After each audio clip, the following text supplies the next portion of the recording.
Hi, Thrand. Today we're back with our Sling video, and we've got Glandes that we made.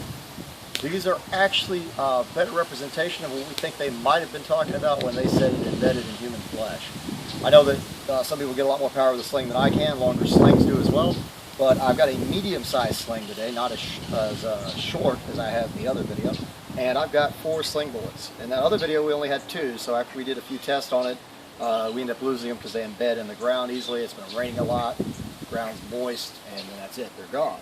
So, or you don't find them. But these right here, we've got a lot more lead in these. They're heavier weight since we're using a medium-sized sling. The other one we used was a lot lighter than these. I'd say these are about maybe 3 or 4 ounces or something. Pretty heavy. They're a lot heavier than this rock. This is a common-sized rock somebody might have thrown in a sling. And they're a lot smaller, denser, and heavier than this. Well, the other thing we noticed is we had some stick in the plywood that bounce out but leave deep indentations. But the bevel we had, wasn't enough that it could possibly stick. But it also blunts the tips instantly. So if you notice these online, they look like footballs and you don't see any sharp points. There's a good chance they were sharp, but time of erosion of the lead, and it does oxidize as well, there's not going to be any points left, especially it getting beat around, moved around, whatever happened to it. When you find it historically, you're going to see that they're rounded tips, like football. We made these quite elongated. We're hoping that gives us a better chance of penetration. And we did research it and found out that some of the actual ones found during the Roman era, where they talk about the Glandes embedding in flesh, very much shaped like this. Because you can find all different styles. You can find people's thumbs poured and stuff. But anyway, we got these done for you, and what we're going to do today is test them against this ballistic gel. And what we're going for is a gut type thing. Last time we used a hog leg, and I will be honest with you, the hide on it was so tough because it was an older leg. It was really strong smelling too. We still ate it, but I could barely cut it. I tried to score it to make crackle it, but the stuff was so tough that the knife, even though I made sure it was razor sharp, I could barely cut it with an extreme force. So I mean, there's no way your arm would really be that way without some kind of armor on it or your body. But today we've got ballistic gelatin. It's about 2 inches thick. And in the middle, I've got a gooey concoction of fake guts, pretty much. So what our idea is, this will be like a stomach lining, and the inside, it'll give something like a body too. And we'll see if we get it, if it actually embeds, like the Romans spoke of, where they needed a special tool to pull out the bullet. I think we have a good chance today. So we're going to go ahead and throw these and see what happens. Oh, that is cardboard. It's not just a box. We've got layer after layer of cardboard. We're talking about multiple layers stacked in here. And it knocked a nice dent in it, even though it didn't hit point first. I think that's the power. Oh! Okay. We screwed up our cardboard here, and that's multiple layers of cardboard. So, yes, that's harder to go into than a human body. I need something to... I don't have my knife on me. Try it. Oh, I got it out. Well, we got multiple. I don't know if they can see this. This is like layer after layer of cardboard. That's what we're going to use to test an actual spear with, and we just going to make several of these because they're easy to make. Okay, look what our bullet did. This is what I was speaking of. Now we have a dull one that looks very much like you see when we find them. And look what it did to our plywood. This is that plywood that's almost impossible to stab through. It came out as it went in. But move your hands so that people can... That's nasty.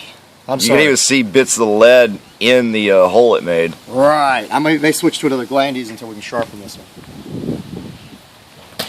Oh, I think we got one in.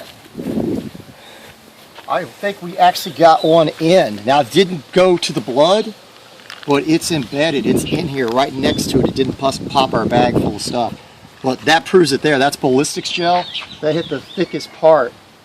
That is 10% ballistics gel. It is in there. It's in there. The Romans did not lie.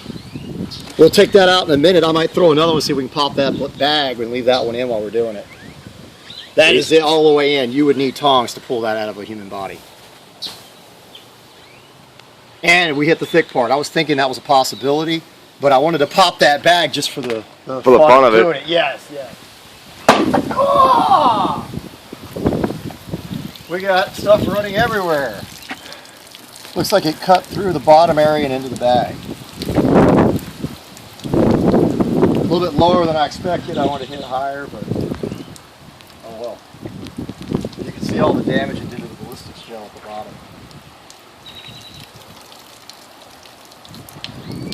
Wish I could have aimed a little higher, but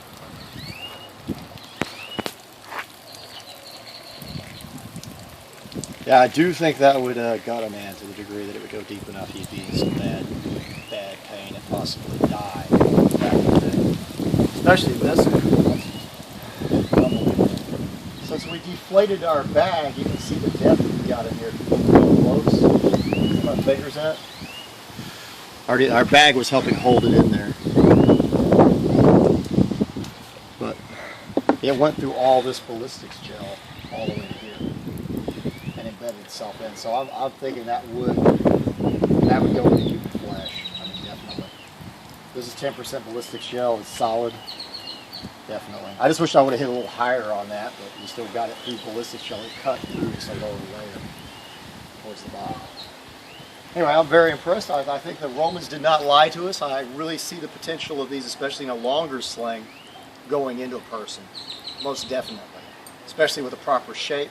And one thing we noticed is if you hit them with a hammer, after they lose point, if you accidentally hit something and lose some of your sharpness, you can hammer them right back out to a point quick and easy. I wonder if that was something that who knows.